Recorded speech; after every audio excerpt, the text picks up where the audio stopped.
एक बाप अपनी 16 साल की बेटी के साथ लगातार शारीरिक संबंध बनाए जा रहा था। वह इतनी दर्दनाक तरीके से शारीरिक संबंध बना रहा था कि उसकी बेटी की हालत बहुत ही खराब होती चली जा रही थी। लेकिन सोचने वाली बात यह है कि वह लड़की अपने बाप को बोली क्यों नहीं।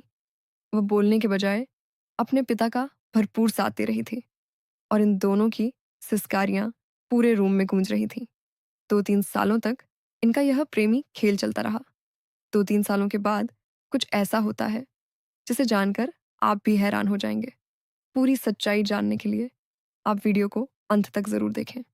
यह घटना है रांची शहर की, जहां विजय सिंह नाम का एक आदमी अपनी पत्नी और 2 बच्चों के साथ रहता था। विजय सिंह और उसकी पत्नी के बीच में रोज झगड़े हुआ करते थे, क्योंकि उसकी पत्नी अपने पति के साथ केवल एक बार ही संबंध बनाने देती थी और विजय सिंह जब तक 2-3 बार शारीरिक संबंध नहीं बना लेता था, उसको संतुष्टि नहीं मिलती थी, उसको नींद नहीं आती थी। लेकिन वह इतनी दर्दनाक तरीके से संबंध बनाता था कि उसकी पत्नी की हालत बहुत ही खराब हो जाती थी। वह बेड से उठ नहीं पाती थी, इसीलिए वह उसे केवल एक बार ही संबंध बनाने देती थी। इसी तरह से कई सालों तक यह चलता रहा। फिर एक दिन विजय सिंह अपनी पत्नी के साथ शारीरिक संबंध एक बार बना लेता है। वह जब दोबारा अपनी पत्नी से जबरदस्ती करता है, तब उसकी पत्नी उसको काफी बुरा भला कहने लगती है और उनके बीच में काफी मारपीट हो जाती है।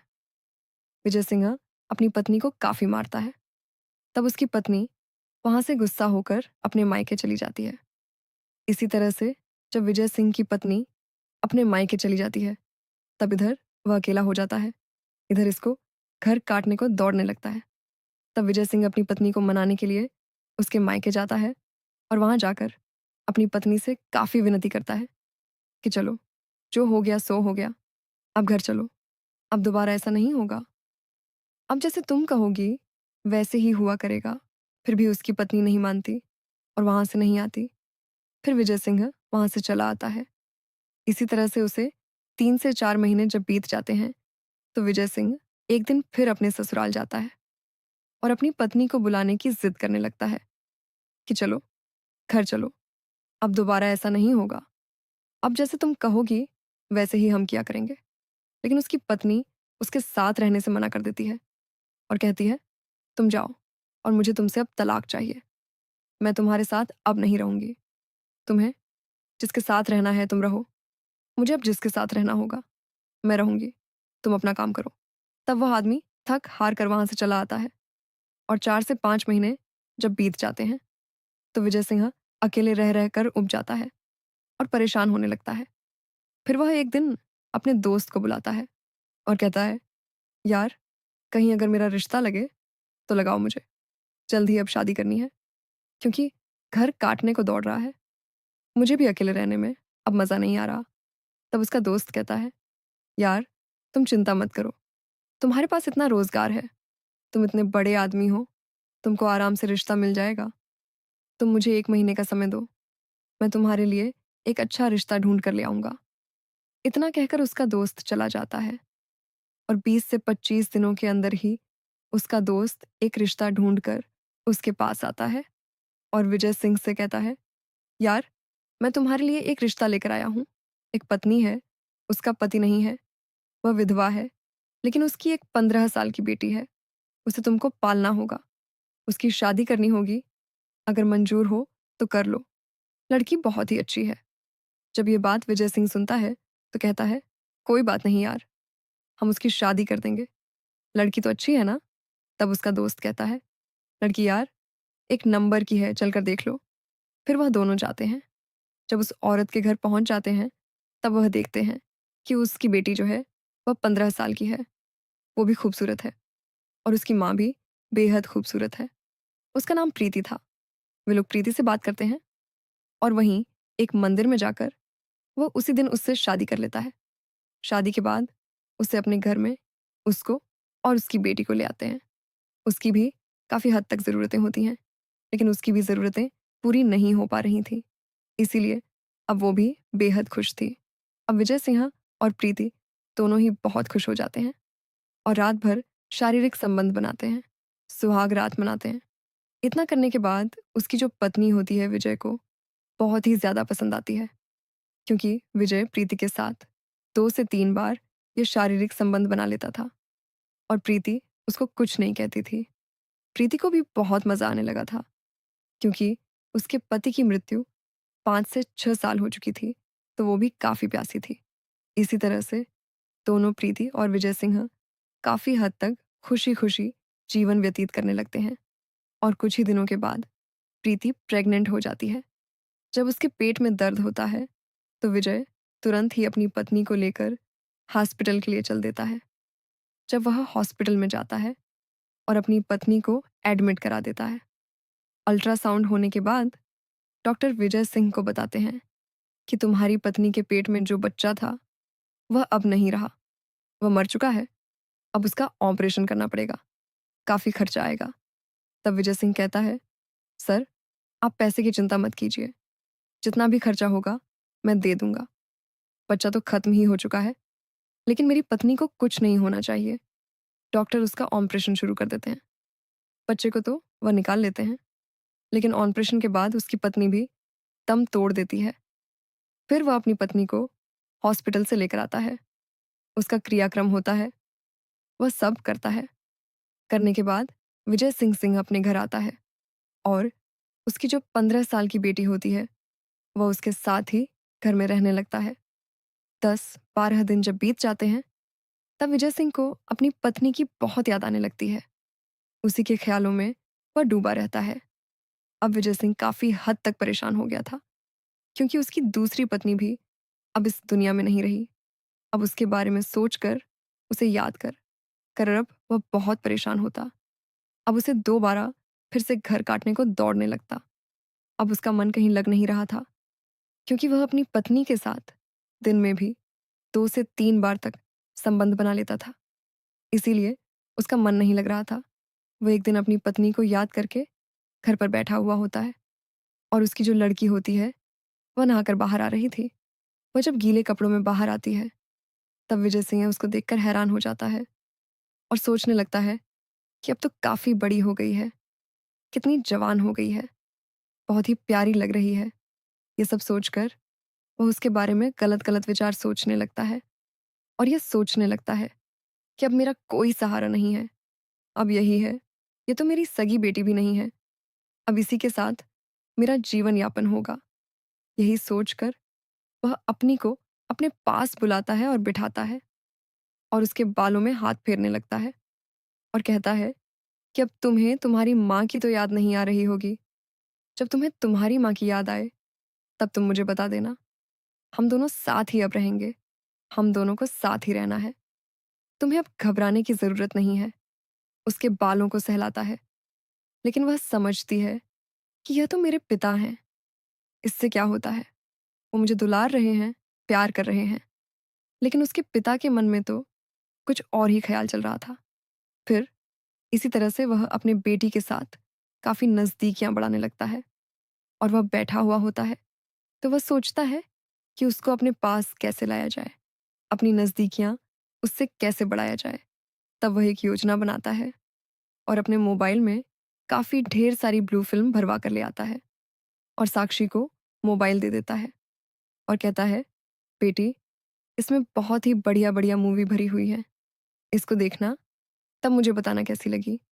फिर जब रात में वो उसे मोबाइल देकर सोने चला जाता है, साक्षी जब रात में मोबाइल चलाती है, तब वह देखती है कि इसमें तो काफ़ी गंदी पिक्चरें भरी हुई हैं। वह रात में ही तुरंत अपने पापा के पास आती है, विजय सिंह के पास आती है और उससे कहती है कि इसमें तो काफ़ी गंदी-गंदी मूवियाँ भरी हैं। आप कहाँ से ये मूवियाँ भरवा लाएँ? आपको ऐसी मूवियाँ नहीं देखनी चाहिए। तब वह साक्षी को अपने पास बिठाता है और कहता है, देखो, आज नहीं, ये कल तुम्हें ये सीखना है और ये करना है तुम्हारी। जब कहीं शादी होगी, कहीं जाओगी, तब तुम्हें करना होगा। पहले दिक्कतें होंगी। देखो और सीखो। कोई गंदी बात नहीं है ये। हम तुम्हारी मम्मी के साथ ये सब करते ही तो थे। वही, इस तरह की उल्टी-सीधी बात उससे कहता है। लेकिन साक्षी उसका मोबाइल वहाँ फेंक कर अपने कमरे में चली जाती है। फिर वह जब अपने रूम में होता है, तब साक्षी को बुलाता है और धीरे से उसको बिठाकर वही पिक्चरें चालू करके अपने पास बुलाकर दिखाने लगता है। इसी तरह से साक्षी झटक के वहाँ से दूर चली जाती थी। लेकिन जब यह सिलसिला रोज़ होने लगा, कहीं न कहीं साक्षी भी फिर सोचने लगी कि जब मेरे पिताजी ही मुझे यह दिखा रहे हैं और आगे मुझे काम आएगा, तब कोई दिक्कत नहीं होगी। तब वह बच्ची होती है, क्योंकि वह 15 साल की होती है, उससे ज़्यादा। वह सोचना समझना भी अब भी नहीं समझती है। तो वह भी उसके साथ बैठकर उसको देखने लगती है और एन्जॉय करने लगती है। फिर जब इसी तरह से एक दिन साक्षी को वह अपने पास बुलाता है और दोनों बैठकर उसी तरह की गंदी मूवियाँ देखने लगते हैं, तब फिर वह साक्षी के हाथों में अपना हाथ रखता है और धीरे-धीरे सहलाने लगता है। सहलाते-सहलाते वह उसके गालों पर हाथ लगाता है और उसको किस करने की जब कोशिश करता है, तो साक्षी उसे रोक देती है और कहती है, "पिताजी, ये आप क्या कर रहे हैं? हमें ऐसा नहीं करना चाहिए।" तब वह तुरंत ही डर जाता है कि यह किसी से बता ना दे। वह वहीं रुक जाता है। तब जब साक्षी झटक कर वहाँ से चल देती है और बोलती है, "तुम क्या कर रहे हो?" तब वह डर जाता है और सोचता है, ये किसी से बता ना दे। फिर वह सोचने लगता है कि अभी तो 3 से 4 दिनें हुए हैं, इसको कम से कम 1 हफ्ता 2 हफ्ता ये देखेगी तो अपने आप ये मेरे पास आ जाएगी। फिर वह रोज़ उसको अपना मोबाइल गंदी मूवी से भरकर दे देता था और साक्षी रात भर जब वह मूवी देखती, तो उसका भी यह सब करने का मन करने लगता। वह भी सोचने लगी थी कि इसमें काफ़ी मज़ा आता है। फिर वह एक दिन साक्षी को सोने के लिए अपने कमरे में बुलाता है। फिर वह बाप और बेटी दोनों एक बिस्तर पर लेटे हुए होते हैं और वही गंदी मूवी लगाकर देखने लगते हैं। फिर धीरे-धीरे वह साक्षी के चारों तरफ सहलाने लगता है। हाथों को गालों को जब सहलाता है, तो साक्षी भी काफ़ी उत्तेजित हो जाती है और अपने पिता का भरपूर साथ देने लगती है। इसी तरह से इनका यह खेल चल रहा था और कम से कम 2 सालों तक इनका यह बराबर से खेल चलता रहा। साक्षी जब 17 साल की हो जाती है, तब वह एक दिन साक्षी बाहर खेल रही थी। तभी 3-4 औरतें जो उनके परिवार की होती हैं, वह देखती हैं कि साक्षी का पेट तो काफ़ी भरा-भरा दिख रहा है, काफ़ी बड़ा दिख रहा है। फिर वह साक्षी को अपने पास बुलाती हैं और उसका पेट जब देखती हैं कि ये तो कम से कम 6 से 7 महीने की ये प्रेग्नेंट है। फिर वह साक्षी को बुलाकर पूछती हैं कि बेटी, ये कैसे हो गया? तब साक्षी शर्मा जाती है और नहीं बताती। तब उसके एक चाचा होते हैं, वो सब लोग जब इकट्ठा होते हैं और साक्षी से पूछते हैं कि बेटी, ये तुम्हारे साथ कौन क्या करता है? तब साक्षी डर जाती है और रोने लगती है। तभी उसका चाचा पुलिस में फ़ोन करता है और वहाँ पुलिस आ जाती है। जब साक्षी को थाने लेकर जाया जाता है और उसको पुलिस वाले अपने अदब में लेकर डराते धमकाते हैं और डांट कर पहुँचते हैं, तब वह रोने लगती है और पूरा जो घटनाएँ उसके साथ घटी थीं, वह सब पुलिस वालों को और अपने चाचा सबको बताने लगती है कि पापा गंदी पिक्चर लेकर आते थे और मुझे दिखाते थे, फिर हम दोनों साथ में जैसे उसमें देखते थे, वैसे ही करते थे। जब वह लड़की साक्षी अपना पूरा दर्द उन पुलिस वालों से और अपने चाची-चाचा से बताती है, तो उन लोगों का काफ़ी रो-रो कर बुरा हाल हो जाता है और पुलिस वाले भी हैरान हो जाते हैं। उनके पैरों तले से ज़मीन खिसक जाती है कि एक पिता अपनी बेटी के साथ ऐसा कैसे कर सकता है। जब गाँव वालों को भी इसकी यह बात का पता चलता है, तो उनके पैरों तले से ज़मीन खिसक जाती है कि ये इसने इस रिश्ते को ही शर्मसार कर दिया। फिर पुलिस वाले उस विजय सिंह को पकड़ लेते हैं और पोक्सो एक्ट के तहत उसे जेल भेज दिया जाता है और उसे उम्र कैद की सज़ा हो जाती है। विजय सिंह को उसके किए की सज़ा तो मिल ही जाती है, लेकिन जितने लोग इस बात को सुनते हैं, वह कहने लगते हैं कि एक पिता ने अपनी बेटी के साथ ये हरकतें करके इस रिश्ते को ही शर्मसार कर दिया, कलंकित कर दिया। इस तरह की घटना बताने का उद्देश्य आपको परेशान करना नहीं है, आपको जागरूक करना है, सावधान करना है कि जहाँ आप रह रहे हैं, सचेत रहें, सावधान रहें। ये घटना कैसी लगी? हमें अपनी राय ज़रूर बताइएगा। वीडियो पसंद आई हो तो लाइक कीजिएगा, शेयर कीजिएगा। अगर आप हमारे चैनल पर नए हो तो चैनल को सब्सक्राइब कर लीजिएगा। मिलते हैं अगले वीडियो में फिर से सच्ची कहानियों के साथ। धन्यवाद।